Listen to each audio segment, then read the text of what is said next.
கிறிஸ்துவுக்குள் பிரியமானவர்களே, FIBA radio வழங்கும் ஆராதனை வேளை நிகழ்ச்சிக்கு உங்களை அன்புடன் வரவேற்கிறோம். ஆராதனை வேளை நிகழ்ச்சியை நீங்கள் வாரந்தோறும் கேட்டு ஆசீர்வதிக்கப்பட்டு வருகிறீர்கள். இவ்வாரமும் இந்நிகழ்ச்சியை கேட்டு ஆசீர்வதிக்கப்படுங்கள். தேவன் ஆவியாய் இருக்கிறார். அவரை தொழுது கொள்ளுகிறவர்கள் ஆவியோடும் உண்மையோடும் அவரை தொழுது கொள்ள வேண்டும் என்றார். யோவான் 4:24. இந்நிகழ்ச்சி பற்றிய மேலான கருத்துக்களை கமெண்ட் செக்ஷனில் பதிவிடுங்கள். உங்கள் நண்பர்களுக்கும் இந்நிகழ்ச்சியை அறிமுகம் செய்யுங்கள். இனி கேளுங்கள் ஆராதனை வேளை.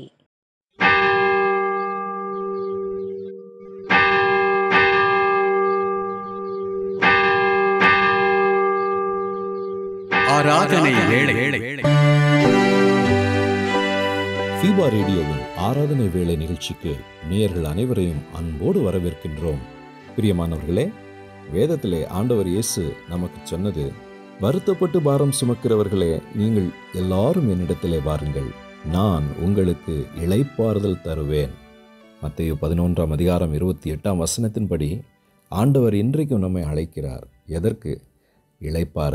அவரை துதித்து ஸ்தோத்திரித்து அவருடைய பாதத்திலே அமர்ந்து அவரை ஆராதிக்கும் போது ஆண்டவர் நமது எல்லா பாரங்களையும் சுமந்து இளைப்பாறுதலை தருகிறார். அவரை துதிப்போமா, ஸ்தோத்திரிப்போமா, ஆராதிப்போமா, இளைப்பாறுதலை பெற்றுக்கொள்வோமா? ஜெபம் செய்வோம். எங்களை அதிகம் நேசிக்கிற அன்பின் ஆண்டவரே, உம்முடைய சமூகம் எங்களுக்கு மிகுந்த மகிழ்ச்சியும் இளைப்பாறுதலையும் சமாதானத்தையும் தருகிறதா இருக்கிறது. உம்மை தேடி வந்து உம்மை ஆராதிக்கிற உமது அடியார் ஒவ்வொருவரையும் ஆசீர்வதித்து உம்முடைய இளைப்பாறுதலை கட்டளையிடும், மகிழ்ச்சியால் நிரப்பும், உம்மை துதித்து ஸ்தோத்தரிக்கும் அந்த ஒரு நிறைவான அனுபவத்தை எங்களுக்கு நீர் தாரும். எங்கள் மகிமையை ஏற்றுக்கொள்ளும். ஆண்டவர் இயேசுவின் மூலம் ஜெபிக்கிறோம் பிதாவே, ஆமேன். இந்த நாளின் ஆராதனைக்கு ஆரம்பமாக நாம் யாவருமாக ஒன்றாக கிறிஸ்து சபை பாமாலைகளிலே அலங்கார வாசலாலே கோவிலுக்குள் போகிறேன் என்று தொடங்கும் பாமாலையை யாரும் சேர்ந்து பாடுவோமா?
அன்பானவர்களே, ஆண்டவரை துதித்து பாடிய நாம் அவரிடத்திலே நம்மை அறிக்கை செய்து ஒப்புரவாகி அவர் நம்முடைய குற்றங்களை அறிக்கையிட்டு ஆண்டவர் நம்மை கழுவி சுத்திகரிக்கும்படி ஜெபம் செய்வோமா? எங்களை அதிகம் நேசிக்கிற அன்பின் ஆண்டவரே, உம்முடைய சமூகத்தில் எங்களுடைய வாழ்க்கையை மீண்டும் ஒருமுறை அர்ப்பணிக்கிறோம். எங்களுக்காய் கல்வாரியிலே ரத்தம் சிந்தி மரித்து உயிர்த்து எழுந்த தேவன் இன்றைக்கும் எங்களுடைய பாவங்களை மன்னித்து எங்களை கழுவி சுத்திகரிக்க ஆயத்தமாயிருக்கிறீர். எங்களுடைய சிந்தைகளும் எங்களுடைய செயல்களும் கர்த்தருக்கு விரோதமானவை என்பதை நாங்கள் அனுபவப்பட்டிருக்கிறோம், உணர்ந்திருக்கிறோம். உமக்கு எதிராகவே குற்றங்களை புரிந்திருக்கிறோம். எங்களை மன்னித்து ஒரு விசை எங்களை சுத்திகரித்து பரிசுத்தப்படுத்தி உம்முடைய நீதியின் பாதையிலே நடக்க உதவி செய்யும். உம்மோடு நாங்கள் நீதியின் பாதையிலே நடக்கும்போது எங்களுக்கு மகிழ்ச்சியும் எங்களுக்கு பரிபூர்ணமும் நிச்சயமாக உண்டாகும். உம்முடைய பரிசுத்த பாதையில் எங்களை நடத்தும். எங்களை ஏற்றுக்கொள்ளும், ஆசீர்வதியும். இயேசுவின் மூலம் ஜெபிக்கிறோம் பிதாவே, ஆமென். இந்த வேளையிலே இந்த நாளின் தியானத்திற்கான வேத பகுதியை நாம் வாசிக்க கேட்போம். இன்றைய நாளுக்கென்று வாசிக்கும்படியாக தெரிந்து கொள்ளப்பட்ட வேத பகுதி 1 ராஜாக்கள் 19ஆம் அதிகாரம் வசனங்கள் 11 முதல் 18 வரை. 1 ராஜாக்கள் 19ஆம் அதிகாரம் வசனங்கள் 11 முதல் 18 வரை. அப்பொழுது அவர், நீ வெளியே வந்து கர்த்தருக்கு முன்பாக பர்வதத்தில் நில் என்றார். அப்பொழுது இதோ கர்த்தர் கடந்து போனார். கர்த்தருக்கு முன்பாக பர்வதங்களை பிளக்கிறதும் கண்மலைகளை உடைக்கிறதுமான பலத்த பெருங்காற்று உண்டாயிற்று. ஆனாலும் அந்த காற்றிலே கர்த்தர் இருக்கவில்லை. காற்றிற்கு பின் பூமி அதிர்ச்சி உண்டாயிற்று. பூமி அதிர்ச்சியிலும் கர்த்தர் இருக்கவில்லை. பூமி அதிர்ச்சிக்கு பின் அக்கினி உண்டாயிற்று. அக்கினியிலும் கர்த்தர் இருக்கவில்லை. அக்கினிக்கு பின் அமர்ந்த மெல்லிய சத்தம் உண்டாயிற்று. அது எலியா கேட்டபோது தன் சால்வையினால் தன் முகத்தை மூடிக்கொண்டு வெளியே வந்து கெபியின் வாசலில் நின்றான். அப்பொழுது, இதோ எலியாவே, இங்கே உனக்கு என்ன காரியம் என்கிற சத்தம் அவனுக்கு உண்டாயிற்று. அதற்கு அவன், சேனைகளின் தேவனாகிய கர்த்தருக்காக வெகு பக்தி வைராக்கியமாயிருந்தேன். இஸ்ரவேல் புத்திரர் உமது உடன்படிக்கையை தள்ளிவிட்டார்கள். உம்முடைய பலிபீடங்களை இடித்து உம்முடைய தீர்க்கதரிசிகளை பட்டயத்தினால் கொன்று போட்டார்கள். நான் ஒருவன் மாத்திரம் மீதியாயிருக்கிறேன். என் பிராணனையும் வாங்க தேடுகிறார்கள் என்றான். அப்பொழுது கர்த்தர் அவனை பார்த்து, நீ தமஸ்குவின் வழியாய் வனாந்திரத்துக்கு திரும்பி போய் ஆசகேலை சீரியாவின் மேல் ராஜாவாக அபிஷேகம் பண்ணி, பின்பு நிம்சியின் குமாரனாகிய யெகூவை இஸ்ரவேலின் மேல் ராஜாவாக அபிஷேகம் பண்ணி, ஆபேல் மெகோலா ஊரானாகிய சாப்பாத்தின் குமாரனாகிய எலிசாவை உன் ஸ்தானத்திலே தீர்க்கதரிசியாக அபிஷேகம் பண்ணு. சம்பவிப்பதாவது, ஆசகேலின் பட்டயத்திற்கு தப்பினவனை யெகூ கொன்று போடுவான். யெகூவின் பட்டயத்திற்கு தப்பினவனை எலிசா கொன்று போடுவான். ஆனாலும் பாகாலுக்கு முடங்காதிருக்கிற முழங்கால்களையும் அவனை முத்தம் செய்யாதிருக்கிற வாய்களையும் உடைய 7000 பேரை இஸ்ரவேலிலே மீதியாக வைத்திருக்கிறேன் என்றார் என்பது. வாசிக்கும்படியாக தெரிந்து கொள்ளப்பட்ட வேத பகுதி வாசித்து முடிந்தாயிற்று. மீண்டுமாக நாம் யாவரும் ஒன்று கூடி தேவ செய்திக்கு நம்மை ஆயத்தப்படுத்திக் கொள்ளும் வண்ணமாக, தூயாதி தூயவரே உமது புகழை நான் பாடுவேன் என்று தொடங்கும் பாடலை நாம் சேர்ந்து பாடுவோமா?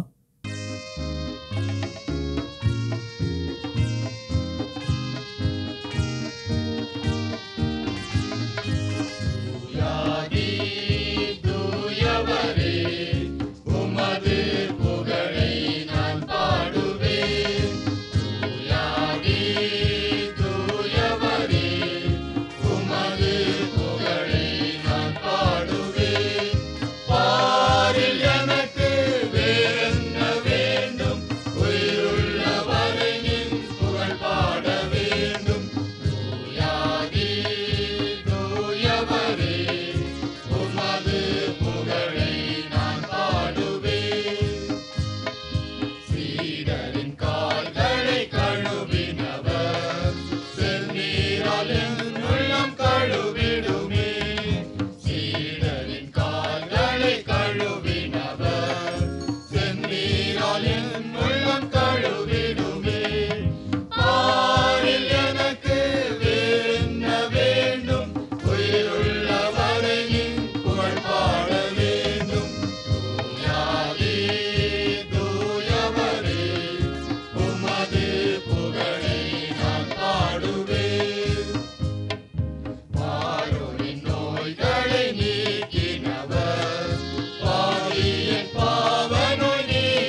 ஃபீபா ரேடியோவின் ஆராதனை வேளை நேயர்களுக்கு எனது பணிவான வாழ்த்துக்களையும் வணக்கங்களையும் தெரிவித்துக் கொள்கிறேன்.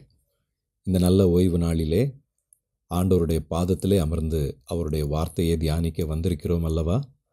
ஆண்டவருடைய வார்த்தை அவருடைய வசனத்தின் வழியாக நமக்கு வெளிப்படும். ஆம், இன்றைக்கு நாம் தியானிக்க போகும் தலைப்பும் அதுதான். கர்த்தருடைய வார்த்தையே கர்த்தருடைய சத்தமாகும் என்பது. ஒரு முறை என்னுடைய நண்பர் என்னிடத்தில் பேசும்போது சொன்னார், ஐயா, உங்களுக்கும் ஆண்டவருக்கும் நேரடி தொடர்பு உண்டா என்று கேட்டார். நான் உண்டு என்று சொன்னேன். அதாவது இந்த ஃபோனில் பேசுகிறது போல் அவருடைய சத்தம் உங்களுக்கு கேட்குமா? நீங்கள் அவருக்கு பதில் கொடுப்பீங்களா? அப்படி பேசுவீங்களா என்று கேட்டார். அவருக்கு நான் சொன்னது அப்படியெல்லாம் கிடையாது. அவர் பேசினா அந்த சத்தம் நம்மளால் தாங்க முடியாது, இந்த காதெல்லாம் வெடிச்சிடும். ஆகையினால் அவருடைய வார்த்தையை வாசித்து தியானிக்கும் போது அவருடைய மெல்லிய அமர்ந்த சத்தத்தை நாம் உணர்ந்து கொள்ள முடியும், புரிந்து கொள்ள முடியும். அந்த அனுபவத்தை நான் அடைந்திருக்கிறேன் என்று சொல்லி அவருக்கு புரிய வைத்தேன். உண்மைதானே? உங்களுக்கு அந்த அனுபவம் உண்டா? ஆண்டவருடைய வசனத்தின் வழியாக அவருடைய வார்த்தையை நீங்கள் கேட்பதுண்டா? உம்முடைய வசனம் என் கால்களுக்கு தீபமும் என் பாதைக்கு வெளிச்சமுமாய் இருக்கிறது என்று சங்கீதக்காரன் 119 அதிகாரத்திலே 105 வசனத்திலே சொல்லுகிறார். ஆண்டவருடைய வசனத்தை நாம் வாசித்து தியானிக்கும் போது அதிலே நமக்கு உற்சாகம் உண்டு, அவருடைய ஆலோசனை உண்டு, அவருடைய வாக்குத்தத்தம் உண்டு, அவருடைய வழி நடத்துதல் உண்டு, எதை செய்ய வேண்டும் செய்யக்கூடாது என்ற கட்டளைகள் எல்லாம் உண்டு. நம்முடைய பாதைக்கு வெளிச்சமும் நாம் அதை பின்பற்றி நடக்கும்போது வாழ்க்கையின் சுபிட்சமும் அதன் மூலமாக நமக்கு வரும் என்பதிலே ஐயம் கிடையாது. ஆண்டவருடைய வசனத்தை நாம் மகிமைப்படுத்தினால் ஆண்டவர் நம்மை மகிமைப்படுத்துவார். அவர் வார்த்தையின் வழியாக நம்மோடு இடைப்படுகிறார், செயல்படுகிறார் என்பதை மறந்து போகக்கூடாது. இன்றைய தினத்திலே ஆண்டவருடைய சத்தத்தை கேட்ட ஒரு மனிதனை குறித்து பார்க்க இருக்கின்றோம். அவர் வேறு யாருமல்ல, பழைய ஏற்பாட்டிலே எலியா தீர்க்கதரிசி என்று அழைக்கப்பட்ட ஒரு தீர்க்கதரிசி ஆவார். 1 ராஜாக்கள் 19 அதிகாரம் 11 முதல் 18 வசனங்களிலே ஓரேப் என்று சொல்லக்கூடிய மலையிலே அவர் ஆண்டவருடைய சத்தத்தை கேட்கிறார் என்று வாசிக்கின்றோம். ஆண்டவர் ஏன் அவரை ஓரேப் என்ற பர்வதத்திற்கு அழைத்துச் சென்றார்? அதன் பின்னணி என்ன என்று பார்க்கும்போது, இஸ்ரவேல் ஜனங்கள் எல்லாம் ஆண்டவருக்காக வாழும்படியாக தெரிந்து கொண்டு பரிசுத்தமாக்கப்பட்ட ஜனங்கள். ஆனால் அவர்கள் ஆண்டவருடைய வார்த்தையை கேட்க தவறி ஆண்டவரை மறந்து பாகால் என்று சொல்லக்கூடிய ஒரு விக்கிரகத்தை தங்களுக்கு தெய்வமாக தெரிந்து கொண்டு அதை வழிபட்டு அதை உண்மை என்று நம்ப ஆரம்பித்தார்கள். அவர்களுடைய அரசனாகிய ஆகாவும் அரசியாகிய ஏசபேலும் கூட அந்த வழிபாட்டை அதிக முக்கியத்துவம் கொடுத்து அதற்கென்று ஆசாரியர்களை நியமித்து ஜனங்களை திசை திருப்பி அவர்களை வழி கெட்டு போக செய்திருந்தார்கள். ஆண்டவர் மிகவும் கோபமடைந்து எலியாவை அனுப்பி எச்சரிக்கை கொடுக்கிறார். ஆகாப் ராஜாவும் ஏசபேல் ஏளனமாக சிரித்து எலியாவை விரட்டி விடுகிறார்கள். பின்பு ஒரு நாளிலே எலியா ஆண்டவருடைய சத்தத்தை கேட்டு அவர்களிடத்தில் செல்லுகிறான். உண்மையான ஆண்டவர் யார் என்பதை அவர்களுக்கு புரிய வைக்க தேவன் சொன்னதை செய்கிறான். எலியாவுடைய அழைப்பிற்கு இணங்கி ஒரு குறிப்பிட்ட நாளிலே கர்மேல் பர்வதத்திலே அனைவரும் கூடுகிறார்கள். 2 பலிபீடங்கள் கட்டப்பட்டு காளைகள் பலியிடப்பட்டு அங்கே வைக்கப்படுகின்றன. அங்கே கொடுக்கப்பட்ட அழைப்பு என்னவென்றால், யாருமே நெருப்பு பற்ற வைக்கக்கூடாது, ஆனால் கடவுளை நோக்கி ஜெபிக்க வேண்டும். யார் வானத்திலிருந்து நெருப்பை அக்கினியை அனுப்பி அந்த பலியை ஏற்றுக்கொள்கிறார்களோ அதுதான் உண்மையான கடவுள்.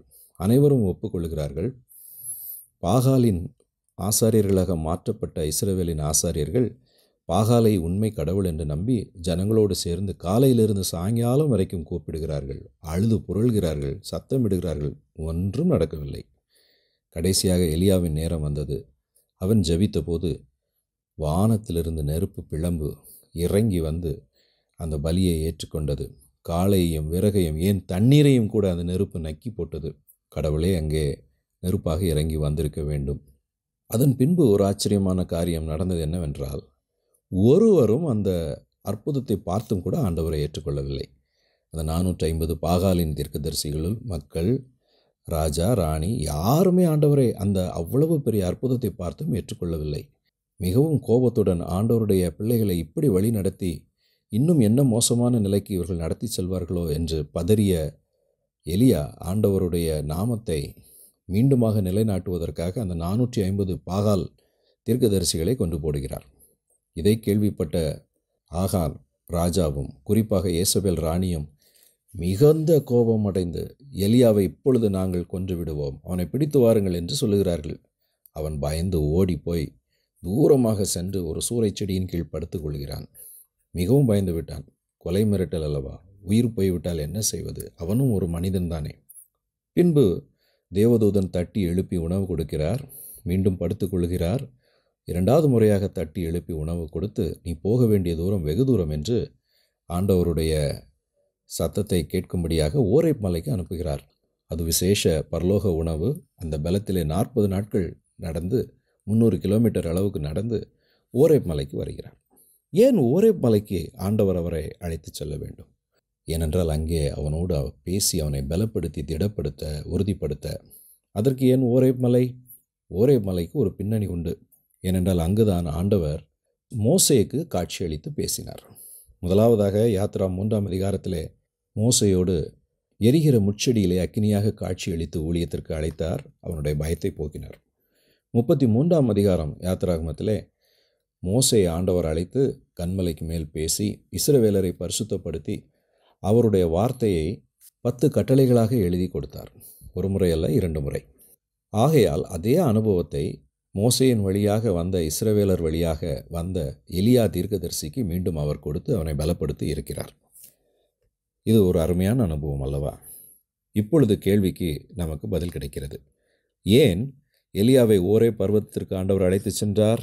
முதலாவது, அவனை தனியாக சந்தித்து பேச. யாரைப் போல்? மோசையைப் போல் பேசி உறுதிப்படுத்த. அப்பொழுதுதான் அவருக்கு புரியும், மோசையோடு தேவன் இருந்து பலத்த காரியத்தை செய்தது போலதான் இன்னும் என்னோடு இருக்கிறார் என்பது அவருக்கு புரியும். எபிரேயர் 13ஆம் அதிகாரம் 5ஆம் 6ஆம் வசனங்களிலே வாசிக்கிறோம், நான் உன்னை விட்டு விலகுவதுமில்லை, உன்னை கைவிடுவதுமில்லை என்று அவர் சொல்லி இருக்கிறாரே. அதனாலே நாம் தைரியம் கொண்டு, கர்த்தர் எனக்கு சகாயர், நான் பயப்படேன், மனுஷன் எனக்கு என்ன செய்வான் என்று சொல்லலாமே. மோசையோடு இருந்தது போல யோசுவாவோடு ஆண்டவர் இருந்தார். இப்பொழுது எலியாவோடும் நான் இருக்கிறேன் என்பதை உறுதிப்படுத்தத்தான் அவ்வளவு தூரம் அவனை அழைத்து சென்று தனியாக சந்திக்கிறார். ஆண்டவர் உங்களோடு தனியாக சந்திக்க விரும்புகிறார் தெரியுமா? அவருடைய வேதத்தோடு அனுதினமும் நாம் காலையில் உட்கார்ந்து நேரம் செலவழிக்கும் போது, வேதத்தை வாசிக்கும் போது அவரோடு நாம் அவருடைய சத்தத்தை கேட்டு தனியாக நேரம் செலவழிக்கிறோம். அதற்கு உங்களுக்கு அழைப்பு கொடுக்கப்படுகிறது. ஒவ்வொரு நாளும் உங்களுக்கென்று ஒரு வேத புத்தகத்தை வைத்து கொண்டு ஒவ்வொரு அதிகாரமாக வாசியுங்கள். அதிலே ஆண்டவர் அவருடைய சத்தம் உங்களை உணர்த்துவதை புரிவீர்கள். ஒருவேளை நீங்களும் எலியாவை போய் பயந்திருந்தால், நான் உன்னை விட்டு விலகுவதுமில்லை, உன்னை கைவிடுவதுமில்லை என்று அன்று அவரிடத்திலே சொன்ன அதே வார்த்தையை உங்களுக்கும் அவர் சொல்லுவதை நீங்களும் கேட்பீர்கள், உணர்ந்து கொள்வீர்கள். அவரை தனியாக சந்திப்பீர்களா? உங்கள் வேதத்தை வாசிப்பீர்களா? இரண்டாவதாக, ஏன் ஓரேபிற்கு எலியாவை அழைத்து சென்றார் என்றால், மோசேக்கு காட்சி அளித்தது போல எலியாவுக்கும் தன்னை வெளிப்படுத்தி காட்சி அளிக்கும்போது மோசே பயத்திலிருந்து விடுபட்டான். எரிகிற முட்செடியிலே ஆண்டவர் அக்கினியாக வந்தபோது பார்வோன் கொன்று விடுவான் என்ற 40 வருட பயத்திலிருந்து விடுதலை அடைந்து இஸ்ரவேலருக்கு தலைவனாக மாறி பார்வோனுக்கு எதிராக போய் நின்றான். இஸ்ரவேலரை விடுவித்தான். யாரு? மோசே. இன்று அதே போன்று ஏசபேலுடைய சத்தத்தை கேட்டு கொலை மிரட்டலுக்கு பயந்து, அவரும் ஒரு மனிதர் தானே, அவ்வளவு வல்லமையான காரியங்களை செய்தபோது கூட இப்பொழுது பயந்து போயிருக்கிறார். அவருக்கும் அந்த பயத்தை தெளிவித்து, நான் உன்னோடு இருக்கிறேன் என்று நேரடியாக காட்சியளிக்கத்தான் இந்த ஏற்பாடு. ஏசபேல் சொன்னால், நான் உன்னை கொன்று விடுவேன், அந்த வார்த்தை தானே உன்னோடு இருக்கிறது, இப்பொழுது என்னுடைய சத்தத்தை நீ கேள் என்று ஆண்டவர் அவருடைய சத்தத்தை அங்கே கொடுக்கிறார். ஆண்டவர் முதலாவதாக ஒரு கன்மலையின் வெடிப்பிலே ஒரு பள்ளத்தாக்கில் அவரை நிற்க வைக்கிறாரு. அதன் பின்பு ஒரு பெருங்காற்று செல்லுகிறது. அந்த காற்று வீசும்போது அது சாதாரண காற்றல்ல, மலைகளெல்லாம் அப்படியே உடைந்து என்னமோ ஒரு தாளை போல பறக்கிறது. அடுத்ததாக பூமி அதிர்ச்சி உருவாகிறது. அதைத் தொடர்ந்து நெருப்பு பிளம்பு கடந்து செல்லுகிறது. ஆனால் இதிலே கடவுள் இல்லை. அதன் பின்பதாக ஒரு மெல்லிய சத்தம் உருவாகி மோசையோடு பேசுகிறது. என்ன அர்த்தம்? நான் வல்லமை உள்ள தேவன், ஏசபேல் அல்ல. வானத்திலிருந்து நெருப்பு வந்து அந்த பலியை பட்சித்தது போல ஏசபேலை நான் நெருப்பால் பட்சிக்க எவ்வளோ நேரம் ஆகும்? அவ்வளோ வல்லமை உள்ள தேவன் என்பதை நீ புரிந்து கொள். உன் பயத்தை விலக்கு. அவளுடைய சத்தம் உனக்கு பயத்தை உண்டு பண்ணக்கூடாது. நானே பயப்படத்தக்க தேவன், மகத்துவமுள்ள தேவன், என் சத்தம் உனக்குள்ளாக காணப்பட வேண்டும் என்று ஆண்டவர் அவனோடு மெல்லிய அமர்ந்த சத்தத்திலே பேசுகிறார். பிரியமானவர்களே, இன்றைக்கு ஆண்டவருடைய சத்தம் நமக்குள்ளே ஒரு பயத்தை உண்டு பண்ண வேண்டுமே ஒழிய மனித சத்தம் பயத்தை உண்டு பண்ணக்கூடாது.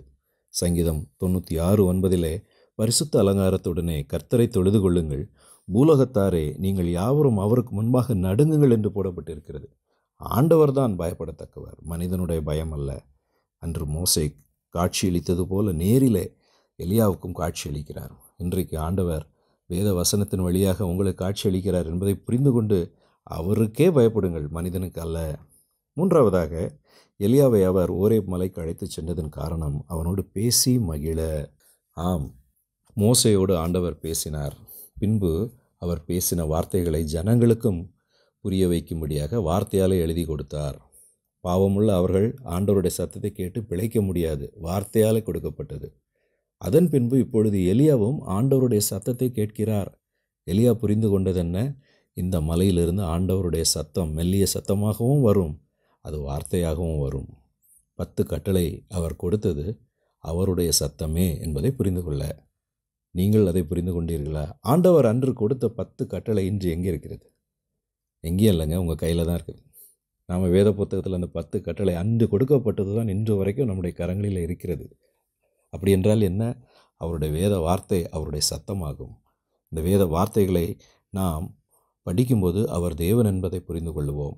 அவர் நல்லவர், வல்லவர், நம்மை வழி நடத்துகிறார் என்பதை புரிந்து கொள்வோம்.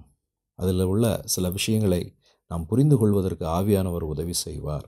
எதை செய்யணும், எதை செய்யக்கூடாது, யார் என்ன செய்தார்கள், எதை சரியாக செய்தார்கள், எதை தவறாக செய்தார்கள், நாம் அதை பின்பற்றி எதை செய்ய வேண்டும், செய்யக்கூடாது என்பதையெல்லாம் ஆண்டவர் நமக்கு கற்றுத்தருவார். அவருடைய மெல்லிய சத்தம் நமக்குள்ளே உணர்வை ஏற்படுத்தும். நாம் செய்ய வேண்டியது வேதத்தை வாசிக்க வேண்டும். அவருடைய சத்தம் நாம் கேட்பதற்கு வேதம்தான் சரியான கருவியாகும். சங்கீதம் 46:10-11 நீங்கள் அமர்ந்திருந்து நானே தேவன் என்று அறிந்து கொள்ளுங்கள், ஜாதிகளுக்குள்ளே உயர்ந்திருப்பேன், பூமியிலே உயர்ந்திருப்பேன், சேனைகளின் கர்த்தர் நம்மோடு இருக்கிறார், யாக்கோபின் தேவன் நமக்கு உயர்ந்த அடைக்கலமானவர் என்று போடப்பட்டிருக்கிறது. அமர்ந்திருந்து மெல்லிய சத்தத்தை நாம் கேட்கும்போது ஆண்டவர் நமக்கு அடைக்கலமாக இருக்கிறார் என்பதை அடிக்கடி உங்களுக்கு சொல்லுவார். பிரியமானவர்களே, ஆண்டவருடைய சத்தத்தை நீங்கள் தொடர்ந்து கேட்பீர்களா? ஒரு நாளும் வேதம் வாசியுங்கள். உங்களுக்கென்று ஒரு வேத புத்தகத்தை வைத்து ஒவ்வொரு அதிகாரமாக வாசித்து அதில் ஆண்டவருடைய வாக்குத்தத்தம் கட்டளை என்ன என்பதை குறிப்பெடுத்து மேலும் விளக்கங்களை பெற்றுக்கொண்டு அவருடைய வார்த்தையின்படியே நடவுங்கள். அவருடைய சத்தம் நமக்கு கேட்கும். நாம் வேதத்தை சுமந்தால் வேதம் நம்மை சுமக்கும் என்று சொல்வார்கள். வேத புத்தகம் நம்மோடு இடைப்படட்டும். தேவ சத்தம் வேத வசனத்தின் வழியாக நம்மோடு பேசட்டும். ஆண்டவர் என்னை தொடர்ந்து நீர் இடைப்பட்டு என்னோடு இடைப்பட்டு என்னிடத்தில் பேசி உம்முடைய வேதத்தின் வழியாய் நடத்தும் என்று ஜெபித்து விசுவாசித்து இந்த வாரத்தை தொடங்குவோமா? ஜெபம் செய்வோம். எங்கள் அன்பின் ஆண்டவரே, கர்த்தர் எங்களுக்கு வார்த்தையை நீர் அழகாக கொடுத்து இதன் வழியாக உம்முடைய சத்தம் எங்களுக்கு கேட்கும்படி செய்திருக்கிறீர். நாங்கள் உம்முடைய வார்த்தையை வாசித்து யோசித்து உம்மை நேசிக்க எங்களுக்கு உதவி செய்யும். உம்முடைய வசனம் எங்களுக்கு வழிகாட்டட்டும், பாதைக்கு தீபமாக அமையட்டும். அதற்கு செவி கொடுத்து கீழ்ப்படி எங்களுக்கு உதவி செய்யும். ஆசீர்வாதம் சுபிட்சமும் எங்களுக்கு தாரும். ஆண்டவர் இயேசுவின் மூலம் ஜெபிக்கிறோம் பிதாவே, ஆமென். கிறிஸ்துவுக்குள் அன்பானவர்களே, தேவ செய்தியின் வழியாக நிச்சயமாக ஆண்டவருடைய சத்தம் உங்களுக்குள்ளே தொனிக்கப்பட்டிருக்கும் என்று நான் விசுவாசிக்கின்றேன். இந்த வேளையிலே நாம் நமது கிறிஸ்தவ விசுவாசத்தை அப்போஸ்தலருடைய விசுவாச பிரமாணம் வழியாக அறிக்கை செய்வோமா? வானத்தையும் பூமியையும் படைத்த சர்வ வல்லமையுள்ள பிதாவாகிய தேவனை விசுவாசிக்கிறேன். அவருடைய ஒரே குமாரனாகிய நம்முடைய நாதர் இயேசு கிறிஸ்துவையும் விசுவாசிக்கிறேன். அவர் பரிசுத்த ஆவியினாலே கன்னி மரியாளிடத்தில் உற்பவித்து பிறந்தார். பொந்தியு பிலாத்துவின் காலத்தில் பாடுபட்டு சிலுவையில் அறையுண்டு மரித்து அடக்கம் பண்ணப்பட்டு பாதாளத்தில் இறங்கினார். 3ஆம் நாள் மரித்தோரிடத்திலிருந்து எழுந்தருளினார். பரமண்டலத்துக்கு ஏறி சர்வ வல்லமையுள்ள பிதாவாகிய தேவனுடைய வலது பாசத்திலே வீற்றிருக்கிறார். அவரிடத்திலிருந்து உயிருள்ளோரையும் மரித்தோரையும் நியாயம் தீர்க்க வருவார். பரிசுத்த ஆவியையும் விசுவாசிக்கிறேன். பொதுவாயிருக்கிற பரிசுத்த சபையும் பரிசுத்தவான்களுடைய ஐக்கியமும் பாவ மன்னிப்பும் சரீர உயிர்த்தெழுதலும் நித்திய ஜீவனும் உண்டென்று விசுவாசிக்கிறேன். ஆமென். அன்பானவர்களே, இந்த வாரத்திற்காக ஆண்டவர் நமக்கு அருளக்கூடிய ஒரு வாக்குத்தத்த வசனம் எங்கே இருக்கிறது என்றால், ஏசாயா 41 அதிகாரம் 10 வசனம். நீ பயப்படாதே, நான் உன்னுடனே இருக்கிறேன். திகையாதே, நான் உன் தேவன். நான் உன்னை பலப்படுத்தி உனக்கு சகாயம் பண்ணுவேன். என் நீதியின் வலது கரத்தினால் உன்னை தாங்குவேன். எவ்வளோ அருமையான ஒரு வாக்குத்தத்தம். நாம் பயப்படுவதை ஆண்டவர் அறிந்துதான், நீ திகையாதே, நான் உனக்காக இருக்கிறேன், உன்னை பலப்படுத்தி சகாயம் பண்ணுவேன், உன்னை தாங்குவேன் என்று ஆண்டவர் சொல்லுகிறார். இந்த வாக்குத்தத்தை விசுவாசித்து ஏற்றுக்கொள்வோமா? இந்த வாக்குத்தத்தத்திலே ஆண்டவர் சொன்ன ஒவ்வொரு காரியங்களையும் நம்முடைய வாழ்க்கையிலே நிச்சயம் நிறைவேற்றுவார். இந்த வேளையிலே நாம் மன்றாட்டு ஜெபத்திற்குள்ளாக கடந்து செல்வோம். நம்முடைய தேவைகளை ஆண்டவரிடத்திலே சொல்லுவோம். ஜெபம் செய்வோமா? எங்கள் அன்பின் ஆண்டவரே, இந்த நல்ல நாளிலே உம்மை துதித்து ஆராதித்து உம்முடைய வசனத்தை கேட்டோம். உம்மை விசுவாசிக்கின்றோம். எங்களோடு கூட நீர் எப்போதும் இருக்கிறீர், பலப்படுத்துகிறீர் என்பதை அறிந்திருக்கிறோம். இந்த வாரம் முழுவதையும் நாங்கள் உம்முடைய பலத்தோடு கழிப்பதற்காக உம்முடைய சமூகத்தை நாடி வந்திருக்கிறோம். எங்களை பலப்படுத்தும், ஆசீர்வதியும். எங்களுடைய வாழ்க்கையின் ஒவ்வொரு பகுதியும் நீர் பொறுப்பேற்று நடத்தும். எங்களுடைய தேவைகளை சந்தியும். சிறியோர், பெரியோர், வாலிபர், ஆண்கள், பெண்கள், பெற்றோர், பிள்ளைகள், கணவன், மனைவி என்று பலதரப்பட்ட மக்களாக நாங்கள் இருந்தாலும் எங்களுக்கெல்லாம் பரமபிதா தேவன் நீர் ஒருவரை. எங்களை இணைத்தருளும். எங்களுக்கு அன்பை தாரும். எங்களுடைய உறவைகளை ஆசீர்வதியும். எங்களுடைய தேவைகளை சந்தியும். பண தேவைகளிலே கஷ்டப்படுகிற மக்களுக்கு ஒரு அற்புதத்தை செய்து ஒரு வழியை திறந்து தாரும்.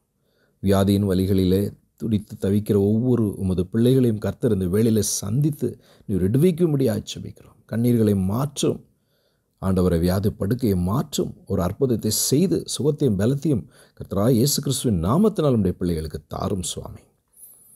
சோர்ந்து போன துவண்டு போன வாழ்க்கைகளை பலப்படுத்தும். பண கஷ்டத்தில் இருக்கிற உமது பிள்ளைகளுக்கு விடுதலை தந்தருளும். இன்னும் ஆண்டவரே, பலவிதமான தேவைகளோடு ஒரு நல்ல வேலைக்காக, ஒரு நல்ல வாழ்க்கை துணைக்காக காத்திருக்கக்கூடிய உம்முடைய பிள்ளைகளுக்கு சுவாமி கர்த்தர் ஒரு உதவியை அனுப்பும். சரியான வாழ்க்கை துணையை கட்டளையிடும் சுவாமி. நல்ல வேலையை கட்டளையிடும் ஆண்டவரே. கர்ப்பஸ்திரீகளுக்கு பலன் தாரும் ஆண்டவரே. இன்னும் எங்களுடைய தேசத்தை கர்த்தர் ஆசீர்வதியும். எங்களுடைய தேசத்தின் தலைவர்களுக்கு ஞானமும் பலனும் தாரும் ஆண்டவர். எங்களுடைய தேசத்தில் பலவிதமான பணிகளை செய்யக்கூடிய மக்களை ஆசீர்வதியும். கஷ்டப்படுகிற மக்களுக்கு நீர் உதவி செய்து முன்னேற்றத்தை கட்டளையிடும். தூரமாக இருக்கிற எங்களுடைய தேசத்தை பாதுகாக்கிற உமது மக்களுக்கு ஆண்டவர் பலன் தாரும். இன்னும் தூரமாய் தங்கியிருந்து படிக்கக்கூடிய பணிபுரிகின்ற எங்களுடைய மக்கள், எங்களுடைய பிள்ளைகள், பெற்றோர்கள், அவர்களை ஆசீர்வதியும். இந்த நாள் முழுவதும், இந்த வாரம் முழுவதும், எங்களுடைய வாழ்க்கை முழுவதும் தேவ கிருபை எங்களை தாங்கட்டும். பயந்த ஒவ்வொருவரையும் கர்த்தர் பயத்தை மாற்றி ஆண்டவர் அவர்களுக்கு சகாயம் செய்து அவர்களோடு இருந்து பலப்படுத்தி ஒரு அற்புதத்தை செய்து இந்த வாரத்தை நடத்தும். துதி கன மகிமை உமக்கு செலுத்துகிறோம். அன்பின் ஆண்டவர் இயேசுவின் மூலம் ஜெபிக்கிறோம் பிதாவே, ஆமென். மீண்டுமாக இந்த ஆராதனை நிறைவாக நாம் யாவரும் ஒன்று சேர்ந்து கிறிஸ்து சபை பாமாலைகளிலே நல்மீட்பர் பட்சம் நில்லும் இரட்சண்ய வீரரே என்று தொடங்கும் பாடலை நாம் சேர்ந்து பாடுவோம்.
கர்த்தருடைய ஜெபத்தை நாம் சேர்ந்து சொல்வோம். பரமண்டலங்களில் இருக்கிற எங்கள் பிதாவே, உம்முடைய நாமம் பரிசுத்தப்படுவதாக. உம்முடைய ராஜ்யம் வருவதாக. உம்முடைய சித்தம் பரமண்டலத்திலே செய்யப்படுகிறது போல பூமியிலேயும் செய்யப்படுவதாக. அன்றுள்ள எங்கள் அப்பத்தை எங்களுக்கு இன்று தாரும். எங்களுக்கு விரோதமாய் குற்றம் செய்கிறவர்களுக்கு நாங்கள் மன்னிக்கிறது போல எங்கள் குற்றங்களை எங்களுக்கு மன்னியும். எங்களை சோதனைக்குள் பிரவேசிக்க பண்ணாமல் தீமையினின்று எங்களை ரட்சித்துக் கொள்ளும். ராஜ்யமும் வல்லமையும் மகிமையும் என்றென்றைக்கும் உடையவைகளே. ஆமென். தேவாசீர்வாதம் பெற்றுக்கொள்வோம். நமது கர்த்தராகிய இயேசு கிறிஸ்துவின் கிருபையும் பிதாவாகிய தேவனுடைய அன்பும் பரிசுத்த ஆவியானவருடைய அந்யோன்ய ஐக்கியமும் பாதுகாவலும் வழிநடத்துதலும் பராமரிப்பும் நம் அனைவரோடும் இன்றும் என்றும் சதா காலமும் தங்கியிருப்பதாக. ஆமென்.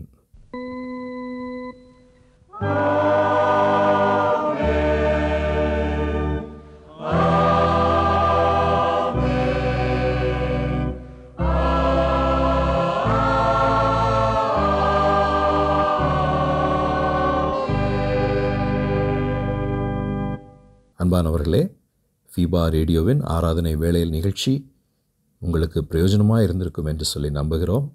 தேவன் உங்களுக்கு செய்த ஆசீர்வாதங்களை கருத்துக்களாக எங்களுக்கு தெரிவிக்க விரும்பினால் நிச்சயமாக நீங்கள் பகிர்ந்து கொள்ளுங்கள். மீண்டுமாக இப்படிப்பட்ட ஒரு நிகழ்ச்சியிலே உங்களை சந்திக்கும் வரை உங்களுக்கு தேவ ஆசீர்வாதத்தை தெரிவித்து விடைபெறுகின்ற உங்கள் அன்பு ஊழியன், கோவா பகுதியிலே மெத்தடிஸ்ட் திருச்சபையிலே போதகராக இருக்கக்கூடிய அருட்திரு டேவிட் லிவிங்ஸ்டன். தேவன் உங்களை ஆசீர்வதிப்பாராக. ஆமென். நேயர்களே, மீண்டும் நினைவூட்டுகிறோம், நீங்கள் ஃபீபா ரேடியோவின் நிகழ்ச்சிகள் பற்றிய தகவல்களை அறிந்து கொள்ள விரும்பினால் டிஸ்கிரிப்ஷனில் கொடுக்கப்பட்டுள்ள லிங்கை கிளிக் செய்யுங்கள். மேலும் நீங்கள் எங்களோடு தொடர்பு கொள்ள விரும்பினால் டிஸ்கிரிப்ஷனில் கொடுக்கப்பட்டுள்ள அலைபேசி மற்றும் தொலைபேசி எண்களை தொடர்பு கொள்ளலாம். வாழ்த்துக்கள் கூறி விடை பெற்றுக் கொள்கிறோம். வணக்கம் நேயர்களே.